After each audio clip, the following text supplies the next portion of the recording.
area. We don't want our downtown to die. Yeah. If your downtown dies, you're in big trouble because it just becomes really kind of a slum. Wow, this is an amazing community, the people, the things to do, the variety, the landscape, the history, just everything. So why do you think Kevin Costner's building a movie studio Yeah, here? I heard about that. John Wayne came into the cafe and was talking to Dick Hammer. And Dick said how much he loved his truck, and John Wayne gave him his truck. When I think of the Dixie spirit, I think of kindness and compassion and everybody working together for the greater good. Welcome to the Jeff Glines Show, where success isn't just about the destination, but the journey. Behind every success story lies untold challenges and lessons. I'm Jeff Glines, and I'm here to take you behind the scenes with business leaders and entrepreneurs. We'll explore the real stories behind the success, the challenges, the late nights, and the breakthroughs. If you're looking for raw, real insights into the world of business, you're in the right place. Subscribe to the Jeff Glines Show on your favorite podcast platform. Join us for new episodes every week, and let's dive into what it really takes to succeed. We are excited to have join us today with Mayor Michele Randall, the first female mayor of St. George City, appointed in January 2021 and elected to a full term in November. Mayor Randall has a deep-rooted love for the community, which she has called home since 1978. And Mayor Randall is committed to preserving the Dixie spirit and fostering a sense of community. And she has served on the St. George City Council and holds key roles in various civic and nonprofit organizations.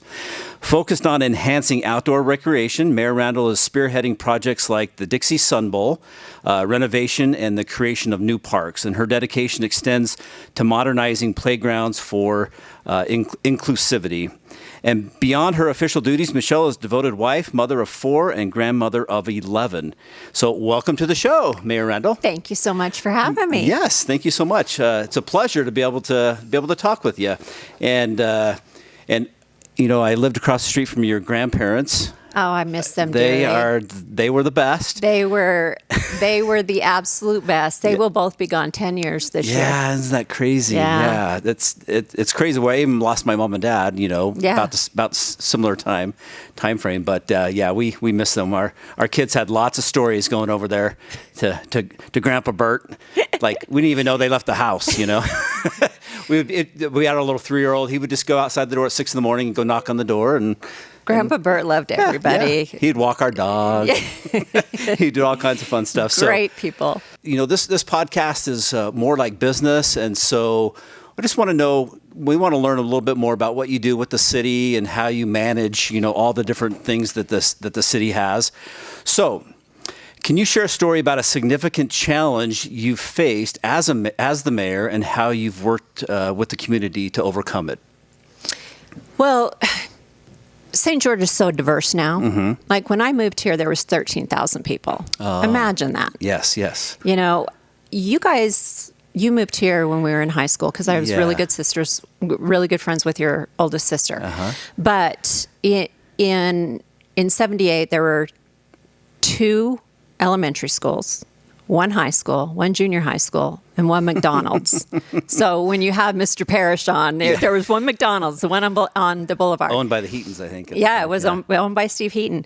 But, and I look at how we've grown now, mm-hmm. and it blows your mind. You're like, wow, we just exploded. And COVID really did that. We were open for business still, thank goodness. Yeah. And so many people discovered us and realized what a treasure we were and wanted to move here. But what was the second part of your question? So just any significant challenges that you faced? The challenges are, now we have not just 13,000 people, now we have over 100,000 people. And you can't please everybody. And so, you get a lot of people that are angry that we are building more parks or renovating the Sun Bowl or things like that. And then you have people who've lived here forever that are like, don't touch the Sun Bowl.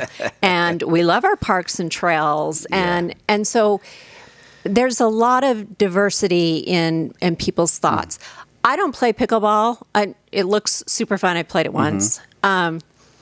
But we build pickleball courts because there's people that love to play pickleball. Yeah. I don't golf. My dad loves to golf. There's people that use the trails constantly. Some people will never use the trails. But parks, I think, are especially important. They bring community together. We live in North Bloomington Hills, and we have it's called the Long Park. That's what the Parks Department calls it.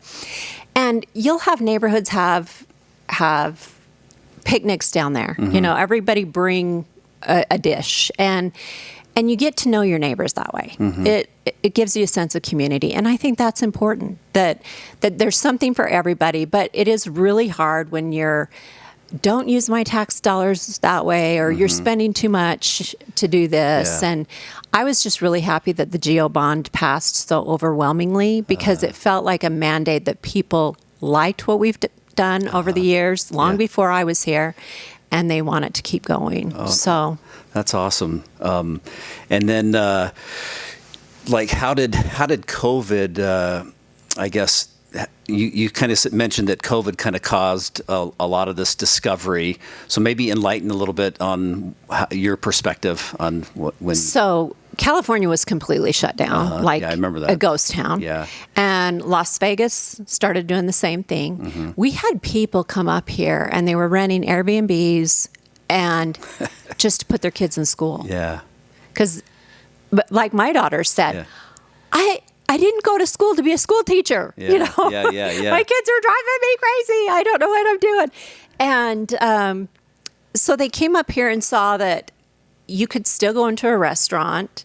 You know, they had the 6 foot distancing stuff and the masks, and I think we all learned from that. Hopefully, that will never happen again. I was just in a meeting before I came here, and I said, I remember when the kids were able to go back to school, but they had to be masked. And I had a kindergartner granddaughter, and her mom had bought her just one of those face shields. And her mom had called me that day and said, "Could you meet Kaya at the bus stop?" And I said, "Yeah." So I went to the bus stop, and Kaya got off with this cute little flowery mask. And I'm like, "Where's your mask?" And she said, "Oh, the girl on the bus really liked it, and I really liked her, so we traded." And I'm like, "Oh, this is going to work out perfect." Nice. No germ passing. But, you know, at that time, the Falls and Gunlock were spilling, and you would go up there, and there'd be thousands of people. They just wanted to be outside. We are a social community. We need socialization. And I think they came up here and found out that we were a safe community. We were a clean community. There wasn't a lot of graffiti and trash, although some of them brought trash with them, which wasn't, I mean, that's another story. But, and they liked it. They liked what they saw and what they felt. And we do. We call it the Dixie spirit. It's everybody working together, trying to be friendly, meet your neighbor. It doesn't matter if you go to the same church or not. Know who your neighbors are. I love that. So another question for you. What initiatives have you implemented to support small businesses in St. George, and can you tell us about a particular successful outcome? Jeff Glines here, and before we get back to the show, I just want to share a quick tip for all you business owners. If you haven't heard of dual pricing when it comes to payment processing, then I want to share my free guide on how to eliminate 100% of your credit card fees in your business. And I'll share a link in the description. Go ahead and click on that link. You're not going to want to miss this, and you can thank me later. Back to the show. What initiatives have you implemented to support small businesses in St. George, and can you tell us about a particular successful outcome on small business helping? No, but I am a fan of small business. Okay. I try and push to shop local. At Christmas time, I try. So what's really discouraging to me, and this is where I'll vent, is we had some really cool shops right there on Main Street. I think Main Street's a jewel that we have.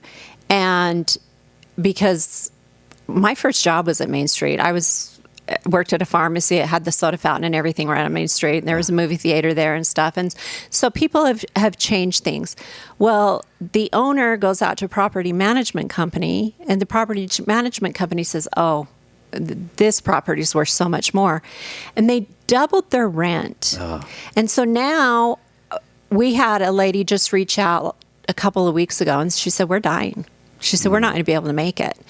And so my plan is to go down and meet with her and do either a Facebook Live or some post saying, these people are suffering because their rent's so high, and they need you to know about them. You know, we need to support our local businesses and shop down there. And if you haven't been down there for a while, go stroll Main Street up to Diagonal. A local couple in town just opened a store right there on the corner of Diagonal and Main Street, and it's a great little shop. And so it's just more of encouraging people to get out there and support your local businesses. I know we like big restaurant chains and we love our Walmarts and everything, but when you're looking for a unique gift or just something different, go into some of those small shops and we have some great local restaurants that are fabulous. Yeah. In fact, it reminds me, I'd never been there before, a little town called Cambria, California. I don't know if you know of it, but it's in between San Diego and San Francisco. It's right on the coast, but they have created that type of environment. There's no franchises in there. You know, it's like a Park City, but it's even more strict than a Park City. But it's interesting to go there and see, but no families live there. Like, there's no kids. It's just all retired, and it's kind of a dying community now. So I'm sure there's a balance that you have to really find to be able to create, you know, wanting people to live there with families and have job opportunities and still make their rent but at the same time support the local businesses. So do you guys have events down there to be able to kind of promote some of that? Or So there was for a while, and then it kind of just became a teenage hangout, and the business owners were like, this isn't working. Oh, gotcha. And so we've tried to think of ways.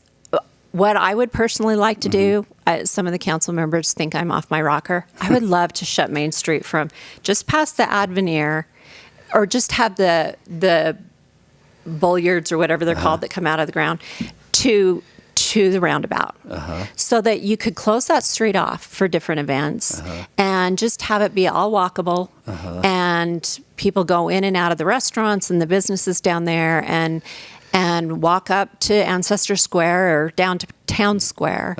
And because that's the vision we have for that area. We don't want our downtown to die. Yeah. If your downtown dies, you're in big trouble, because it just becomes really kind of a slum. And that's the last thing we want. Yeah. Well, I mean, from what I've seen, it's really come a long way with all the new building, and even that new little boutique Avenir hotel going in there. It's really popular. It is probably the nicest hotel in St. George as far as 5-star. Yeah.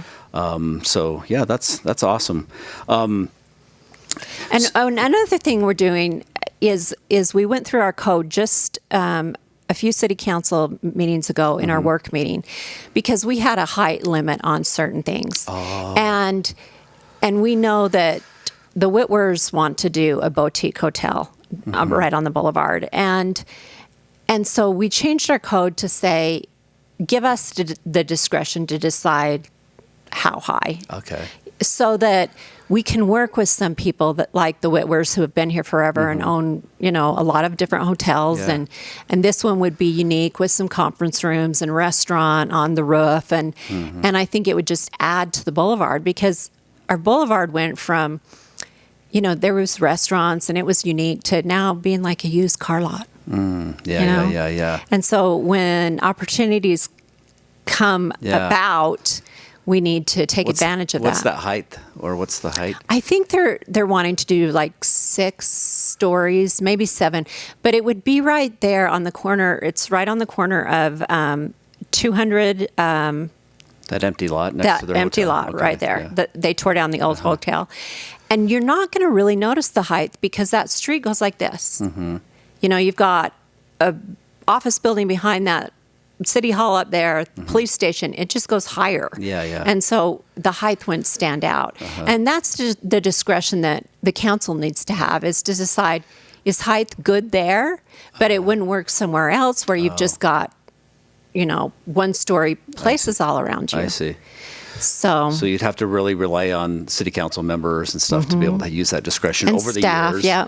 Over the years, because I'm sure things would change. I mean, you look at like Salt Lake City, right? we don't want to be a Salt Lake Yeah, City. it's like all these huge buildings. Right. I mean, maybe it'll get there, but if we can protect it, that might be. Yeah. That might be. No, I'm not against some density. I don't think. I never want to see us have a 15-story building or 20-story building, or we're unique, and I like our uniqueness. Yeah. But there are times where I think a little bit higher and more density can work in some places. Yeah. Not every place. Yeah. Okay. That's great. I like the openness and not these strict. Just look at it at each individual project, right? And see what works and what doesn't work. And that's what we changed, so that we have the council has the discretion. I only vote if there's a tie, but the council has the discretion to say that works there. Doesn't mean it's going to work somewhere else, but it works right there. Yeah. Okay. Awesome. So can you share an example of how a collaboration with like local organizations and businesses has led to a positive change in the city? So working together with local organizations and businesses together, can you think of? So the first thing that comes to my mind is when I was on the city council, John Pike was the mayor at the time. And do you remember hearing about Cooper Mount? He was killed over in Afghanistan. Oh, yeah. And I had gone to school. Your sister Lori knows her. Brownwin Belknap was her maiden name. It was her son. Oh, wow. And there was a big procession they brought him into the airport, huge procession from the airport to the funeral home at Metcalf Mortuary. And the streets were lined with people. And from kids to the elderly, and they all had their American flags, and it was so solemn. And because I was riding with the chief at the time, and I'm just like, wow. And so Mayor Pike said to me, there's one Gold Star Memorial in Utah, and that was in North Ogden, where Jenny Taylor's husband had died while he was serving. And he said, I would like to have the second one. Will you take that on? And I said, absolutely. And we went to the businesses, and we raised over $100,000 in no time. Wow. In no time. Because they loved the thought of having a memorial for families to go to. And if people haven't seen it, it's right in the middle of town square. What was really cool is I asked Bronwyn, it was soon after Cooper died, and I said, I know it's soon, and if you don't want to do this, I'm okay with that. But part of the criteria for the Gold Star Memorial is you have to have a Gold Star family on your committee. Well, we had two of them, and Bronwyn agreed to be on it. And I knew we wanted it at Town Square, where it would be seen in kind of the center of our city. And so we went down one day with the committee, and we were walking around looking, and somebody said, it needs to be right down by the flagpole. And so we walked down there. And Bronwyn got really teary, and she said, "This is where Cooper proposed to his wife." Wow! And it just gave you chills. And I'm like, "This is where it belongs." But we had businesses we didn't even have to solicit them. They heard about it, and then they said, "We want to be a part of this." And that's just how St. George is. For a project that who can't get behind a veteran's family that's lost someone, and who can't get behind like the Children's Justice Center, where they're doing such great work for kids in the community. And there's so many things there where the business community just shows up. Yeah, that's the St. George I know of. And gosh, we need to keep it that way. Yes, we do. And it's just because it is a unique, I sometimes I get accused of, hey, you should work for the Chamber of Commerce, because I'm always like, since a little kid, I always would promote St. George because I love St. George, and there were so many things to do. And then as I got older, it was like, wow, this is an amazing community, you know, the people, the things to do, the variety, the landscape, the history, just everything. So why do you think Kevin Costner is building a movie studio here? I heard about that. That's cool. Mm-hmm. Yeah, I heard a few people that tried out for being cowboys and stuff. I think one of my nephews, he was trying out to one of my nephews got a part on the first one. Yeah. Yeah. I went out and watched him film for one day. It was fascinating. So he's going to keep it's going to be full time out there to shoot Western films, or it's to shoot. I'm sorry, I thought I turned my phone on silent. I will turn my phone on silent. You don't even have to cut this out. But so no, the movie studio will be for anybody to film anything because Kevin said Utah is so unique. You could make it look like the Swiss Alps, or the Sahara Desert. Old Western, anything. But there's a movie studio in Park City. And the day I went out to watch them film, a lady from the Utah Film Commission was there, and we got to talking. And she works on a show for the Food Network. She produces it called Food Wars, and it's a Halloween special and a Christmas special. And she said it takes them 3 weeks to shoot in Park City, and she said we dumped $475,000 into the community in those 3 weeks, just in restaurants and hotels. Wow! And then they pick up and leave, And so YouTubers could do things there, commercials could be made there, at the studio, a TV show, anything like that. Wow! So it'll be major, and it will really help diversify our economy too. Yeah, that's almost like a no-brainer. It hasn't happened sooner, just because of the. Think of all the movies that have been filmed in Utah. Yeah, tons of movies. I mean, Kanab's obviously famous for oh my gosh, brain. What's his name? John Wayne. All the John Wayne films and stuff. So John Wayne, he was filming here, and remember Dick's Cafe on the Boulevard? Oh, yeah. Yep. So Dick Hammer, that owned it, he came in one day, and John Wayne came into the cafe and was talking to Dick Hammer. And Dick said how much he loved his truck, and John Wayne gave him his truck. And it had big old Longhorn antlers on the front. Really? You don't call them antlers. I don't know what they're called. Horns. Yeah. And so that was always a cool story about John Wayne. Yeah. Well, I know my grandpa's barber shop next to Dick's Cafe. He was famous for, he was in Robert Redford's Electric Horseman. Yeah. Yeah. So he was like, I'm in the movie. At the time I really didn't understand it, but now I'm like, that's kind of cool. Yeah. Kind of cool. Yeah. They had that. That was sad to see that get torn down, that Dick's Cafe. I mean, it was kind of getting to be, it was nostalgic, though. Yeah, so nostalgic. The horse out front and everything. It was great. Yeah. But so Kevin's here right now making the third movie. The first one will be released in June, and the second one in August, and then they're filming the third one, and then the fourth one. It's a TV episode, right? No, it's feature film. It's going to be in the theaters. Oh, wow. Each movie is like 3 hours long. I guess he's had this script for over 20 years. Oh, wow. And he's funding most of it himself. Wow. He said that he's more proud of this than Dances with Wolves. Oh, wow. So that's exciting. Yeah, it'll be exciting to see all of our landscape around and everything. So they're shooting a lot of it outdoors then? Oh, yeah. Okay, everything outdoors. And right now, so hot. It's so hot. And it was so cool to go in and into the makeup trailer.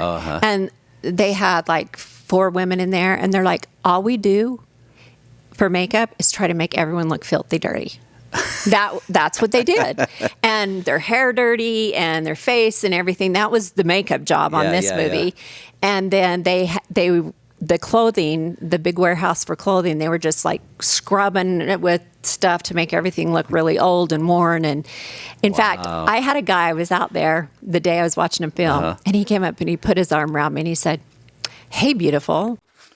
Hey there, listeners. This episode of the Jeff Glines Show is brought to you by a sponsor that's sure to satisfy your sweet tooth in the most fun and flavorful way. I'm talking about Freeze and Destroy freeze-dried candy. Yeah, imagine this. You're chilling out listening to your favorite podcast. That's us. And you get a craving for something sweet and crunchy, but you don't want just any ordinary candy. You want something unique, something that packs a punch in every bite. That's where Freeze and Destroy comes in. These freeze and dried candies are a game changer. The freeze drying process locks in all the delicious flavors and gives them a satisfying crunch that will have you coming back for more. And it's candy like you've never experienced before. Whether you're on a road trip, at your desk, or just relaxing at home, Freeze and Destroy freeze-dried candy is the perfect treat. They've got a variety of flavors that will rock your taste buds, from big hunks to airheads to Bit Honeys. There's something for everyone. And because you're a loyal listener, we've got a special deal just for you. Head over to freezeanddestroy.com and use the promo code Jeff at the checkout. That's freezeanddestroy.com for 20% off your favorite snack. So grab a bag of Freeze and Destroy candy, enjoy the incredible flavors, and treat yourself to the ultimate candy experience. You deserve it. Now, let's get back to the show. I had a guy, I was out there the day I was watching him film, and he came up and he put his arm around me and he said, "Hey, beautiful." And I looked at him like that, and he started chuckling. He says, "You don't know who I am, do you?" And I'm like, "Who are you?"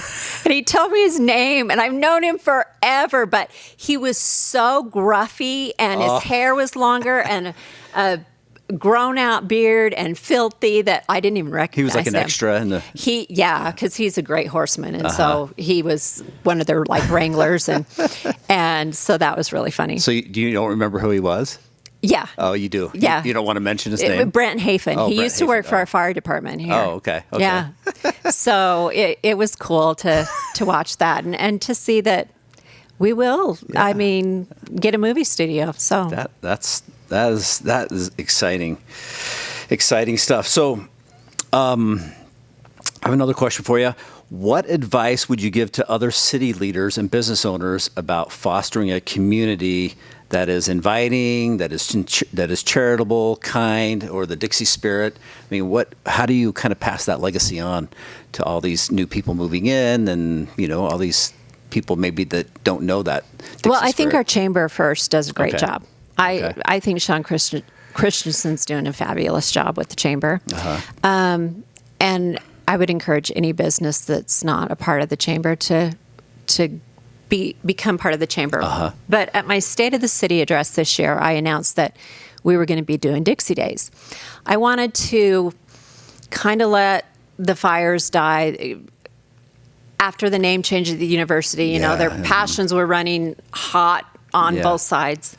Yeah. And so this year, it's going to start on September 8th, the week of the Dixie Roundup. So the Dixie Roundup's historic. It's been around. This will be its 90th year. Yeah, that's amazing. Crazy, huh? Yeah. And so we'll start that Sunday at the Tabernacle with Stephen Snow, giving a history of why we're called Utah's Dixie, why the history of some of the families that came here. I can't imagine coming here then when it was just dirt and they were starving and eating pigweed and either drowning because of so much rain or thirst because of a drought. But then we've got like a golf tournament planned and some historic tours by Ralph Atkin and a dinner downtown on Main Street. So we'll close Main Street for that dinner, and the local restaurants will cater that dinner. Oh, wow. And then on Saturday, after the Dixie Roundup parade that morning, in Town Square from 10 to 5, we'll have all kinds of stuff going on. We'll have food trucks and vendors, but I want to do some like old-fashioned games, like three-legged races and gunny sack races and a petting zoo and different things. And everything's going to be free that day. So the rec center will be free. The Sand Hollow Aquatic Center will be free. The train at Thunder Junction's free. The carousel's free. I want something for everybody. I want them to feel the Dixie spirit that week. And I want, and we've had, and the reason I brought that up is we've had businesses reach out to us. Like we had a media, Town Square Media, say, we would love to be the sponsors of getting the word out, the media. And we've had other businesses say, how can we be involved? What can we do to help? We want to donate some money. Because they want to keep that Dixie spirit. Yeah. And the story needs to be told. You know, I get that Dixie in the South comes with a lot of negativity, and there's, you know, and there's even things in our history that aren't great. But when I think of the Dixie spirit, I think of kindness and compassion and everybody working together for the greater good. You know, those first 309 families, they didn't all get along. They didn't even all speak the same language, but they had to work together to build a city. Yeah. And they did. Yeah. And the determination and the grit they had. And we need to keep that going. We need to foster that. So I'm hoping that the business community will get on board with this and say, this is a great thing to do every year, you know? And tie it in with the Dixie Roundup. That's kind of what you're thinking. And tie it in with the rodeo. So not everyone goes to the rodeo. So from 10 to 5 at Town Square will be the games and the food and the entertainment and everything. And then that night they're going to show the Electric Horseman in Town Square. Oh. You know, and it'll all be free. And so people can, because that's an iconic movie here, and you get to see the old St. George before the boulevard had the medians down, and you know, you'll see Dick's Cafe and all of that kind of stuff that if you don't know about it and if you've heard people talk about it, you'll see it in that movie. And these small businesses too, these food trucks and everything, get to participate and be able to make some money too. To be supporting that. That's amazing. Yeah, I love that. I can't wait. I love the Dixie Roundup. I mean, my grandpa, you know, he was on the Lions president I think for a year or two. And so, it has a lot of nostalgic meaning and, the love of the Dixie spirit. It just, I didn't know all the negativity, you know, until it was like really brought up, which, you know, I can appreciate people bringing it up, but at the same time, it's just, that's not what I know. And that's not what I really had heard growing up, was all the negativities, you know, but I always just the positive stuff. And I think that's why people are probably so torn and, you know, kind of politicized it, I guess. It did get politicized and I've moved on. I'm like, you know, Utah Tech is going to stay Utah Tech. They're not ever going to change the name again. But that doesn't mean, like, they got the National Historical, the D on the National Historical Register list. We got the Sugarloaf on the same list. Oh, nice. So those no one can touch. No one can touch those. Nice. They're not going anywhere. Yeah. And we're doing that interpretive trail up to the Sugarloaf, and it's going to be so cool when it's done. It's almost $1 million project, but the county contributed because they saw the worth of it, and tell the story, you know, and the story of some of those families, those first families that had to come here. Yeah. Can you imagine? Yeah. It's supposed to get up to what, 107 this week or 109? 110, I saw. 110. Like in June? What? I know. That means we're going to be dead by August. But can you imagine living here? Then with no trees, no grass, having to cook over a wood-burning stove or a fire. I can't even fathom. Yeah, we have to celebrate those pioneers that settled this valley. Yeah, we do. And just even our ancestry, you know, just our grandparents and whatnot, just living here with, you know, seeing the first street light in St. George. I know my grandpa was always telling me, hey, I saw the first street light, you know, in St. George. And the history is amazing. And I want to keep that. I love that you're really we need to pass it down to our kids and our grandkids, and so that they know and they keep it going. Yeah, I love that. Okay, I have some fun questions for you here. What was the most unexpected or memorable moment you've had as a mayor of St. George? Funny moment, unexpected, or memorable. It could be either one. This one's kind of funny. So we were down at Town Square, and I was down there with my kids and grandkids, and the carousel wasn't going. And one of my grandkids said to me, Grandma, we want to ride the carousel. And I said, it's not open. You're the mayor. Don't you have a key? And I said, I don't have a key to the carousel. And they were so disappointed. Like, Grandma, you are the mayor. Why would you have that job then if you can't get us on the carousel, you know? And I laughed. I have one granddaughter that just refers to me as the mayor now. I'm not grandma anymore. How old is she? I'm the mayor. She's 8. She's 8? Mm-hmm. You're the mayor. I'm the mayor. And so, you know, they're just funny with it. But they've seen the pictures of all the men lined up, all the men that have been mayors in St. George, and then grandma's the last one, you know.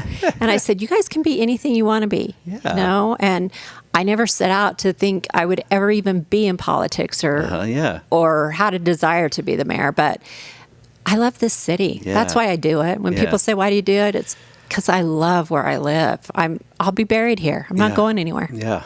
Well, brings up a question is, what kind of inspired you to, I guess, I mean, yes, you love the town, but what kind of inspired you to kind of make that move or get appointed or want What to be inspired appointed? me is when we owned Dixie Ambulance and then that whole fiasco where our license was just given to Gold Cross and they didn't have to pay us a dime. And we had paid $3 million for a business that we just lost overnight.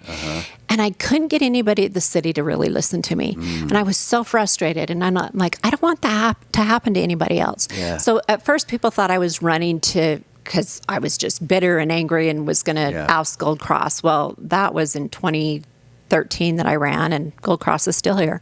So I just wanted people to be able to be heard. Yeah. And I'll meet with anybody. Nice. I mean, I give my cell phone out on the radio. I'm on the radio once a month, and my cell phone's on the website. And, you know, I'm just happy to meet and talk with anybody.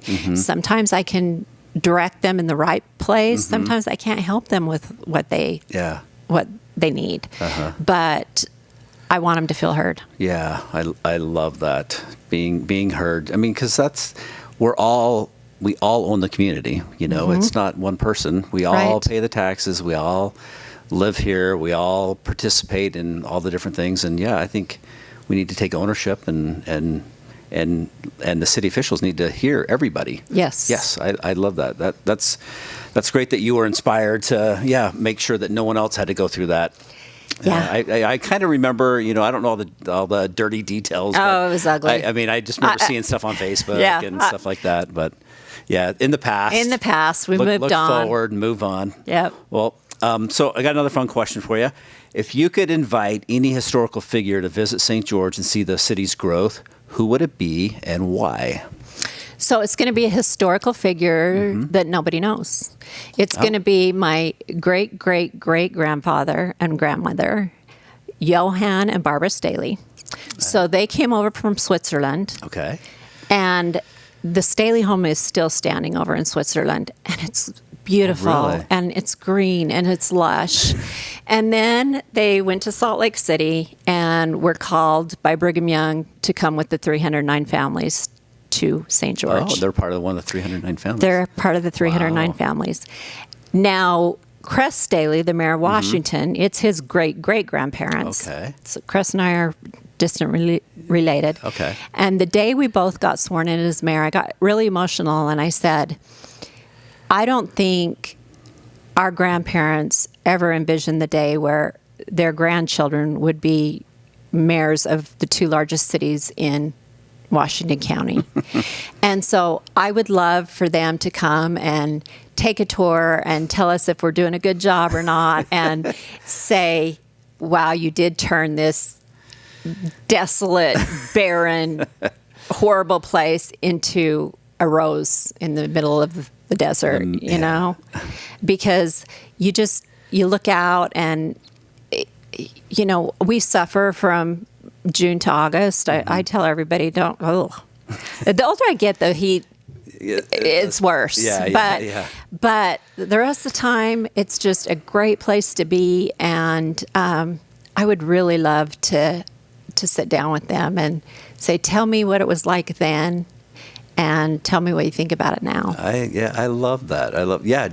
Wow, what perspective to the two Staley descendants, mayor of sworn Washington. In the same day. Sworn in the same day. Wow. Yeah, that's a great story. It was pretty cool. That's amazing. Cress went over and ran. He did a race over in Switzerland, went over and visited and sent me a picture of the Staley house. Have you visited it over there? No, I would love to. Okay. That's one place I would love to go is Switzerland and see, they buried, one of their daughters died on the ship over and they had to bury her at sea. And, oh, wow. Just the struggles that they went through. And I have other grandparents, a fourth great grandparent and a third great grandparent that names are on the Encampment Mall Memorial. So they were also called and came and lived at that Encampment Mall. And that was, now it's beautiful and it's grass and it's wonderful. Yeah, we have all these trees and then it was bugs and heat and mosquitoes. Yeah, I just can't even imagine. Yeah, because it's hard to wrap our brain around it, and it really is beautiful place we live in for sure. And the buildings that they built, the tabernacle, the courthouse, the opera house was one of the first things they got built because they wanted to be able to recreate and entertain and have dances and different things. The social hall, the temple. I think of building all of those things without the modern day tools that we have now. And, you've got all of these great developers and builders out there now that can, like, as I watch City Hall go up, I'm like, they have all the great things and imagine what it took to build the temple. Yeah, the largest structure. Here, in the 1800s. So I would love for them to.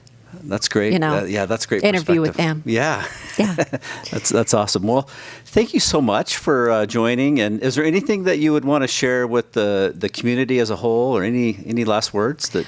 I just want them to know that I'm available all the time. Okay. And I'll put my cell phone is 435-632-9116. Nice. And I just always want to be approachable and to be able to meet with anybody. And like I said, sometimes I can really point you in the right direction, and other times there's not much the city can help with in a certain situation, but I want to be accessible, and I want everyone to love this community as much as I do. Yeah. Is there term limits on a mayor? No. Oh, so you plan on running again? I would like to run one more time. Okay. I'd like to do 4 more years. There's some projects I'd like to see get done. So it'd be in 2026? Next year would start campaigning. Okay. Which campaigning, I would give birth to all 4 of my kids unmedicated. I would give birth to 20 kids unmedicated. That would be better than campaigning. It's awful. It is so awful. Oh. Yeah, you have to really psych yourself up for it. But thank you for. But it's worth it. Thank you for campaigning and doing that, because we need good people to run for office and keep our community nice. So thank you. Thank you so much for coming on the show. And it's a new show, but I'm so glad it's gonna blow up now that we have you on there. Oh, I certainly hope so. You do. I've known you for a long time, Jeff, and you do great work. So. Oh, well, thank you so much. And like I said, we've kind of had these ties with family. You come from a great family, so, and yeah, thank you. I feel like I came from an awesome family too. We got great parents and grandparents. From St. George. I mean, we have history here, both of us. Yes, we do. So, well, thanks again, and we appreciate you coming on. So, thank you. You bet. As we wrap up this wonderful interview, we want to extend our heartfelt thanks to Mayor Michele Randall for her dedication to the city of St. George and for sharing her incredible journey with us today. Her unwavering commitment to maintaining the community spirit and fostering a pro-business and family-oriented environment is truly inspiring. Thank you, Mayor Randall, for your leadership and passion for making St. George an amazing place to live, work, and raise a family. And to our listeners, thank you for joining us. Don't forget to subscribe to our YouTube channel and follow us on your favorite podcast platform to stay updated with our latest episodes. You can also find us on Instagram, Facebook, TikTok, and LinkedIn under Jeff Glines. We look forward to bringing you more engaging conversations with remarkable leaders. Until next time.